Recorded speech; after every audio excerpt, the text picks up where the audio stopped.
this week's Terra Talk. We come to you this week from the Makerspace. We're so excited to be here, and I'm honored to have our beloved principal, Mrs. Dennison, with us.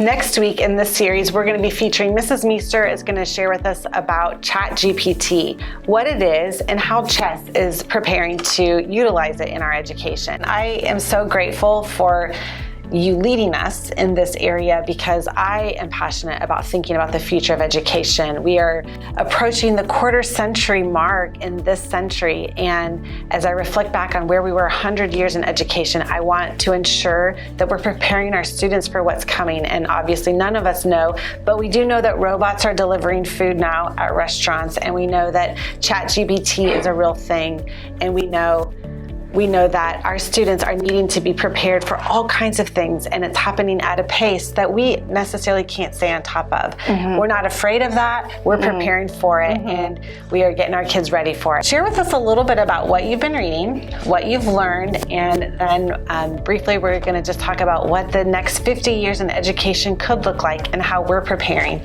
to meet that need. Thank you for having me. I'm so excited to get to share with you guys.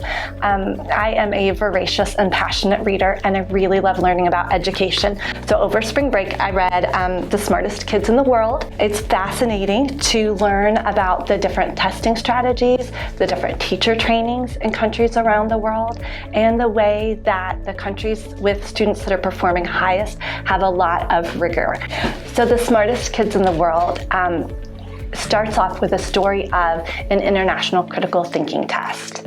And some of the countries whose students did really, really well: Finland, Poland, and South Korea. Thinking about what is the future going to hold for our kids?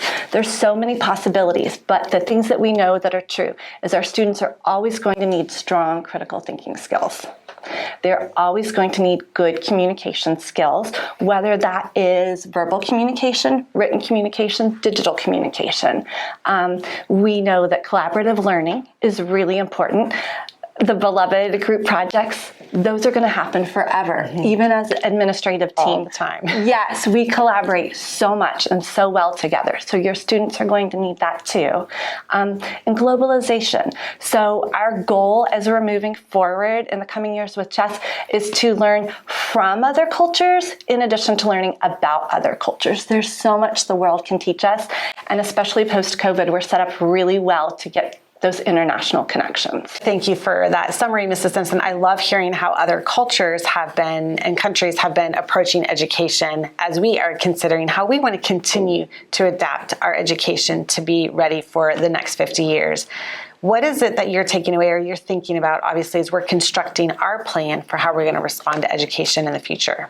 Yes. So it's really interesting that it's the critical thinking test that helps prove it. So we already know we value critical thinking at Chess, but we're going to work with our teachers to make sure we are showing the students how they can grow in critical thinking skills. We're going to work for the globalization. We've actually been already working on connecting with schools in other countries so that we really can live out learning from other cultures, not just about other cultures. And I love the idea of the positive community pressure. So what I led off with was the importance of parents as educational coaches.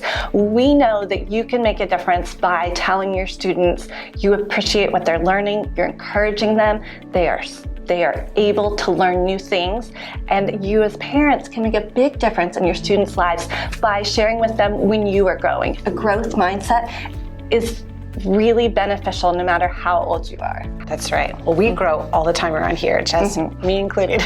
You'll be hearing more from us in the future about our plans as we're dreaming about what education might look like in the future. Thank you again for joining me, and stay tuned for next week. We'll have Ann Meester here. Mrs. Meester is our Information and Instructional Administrator, and she'll be here to share with us about ChatGPT and the future.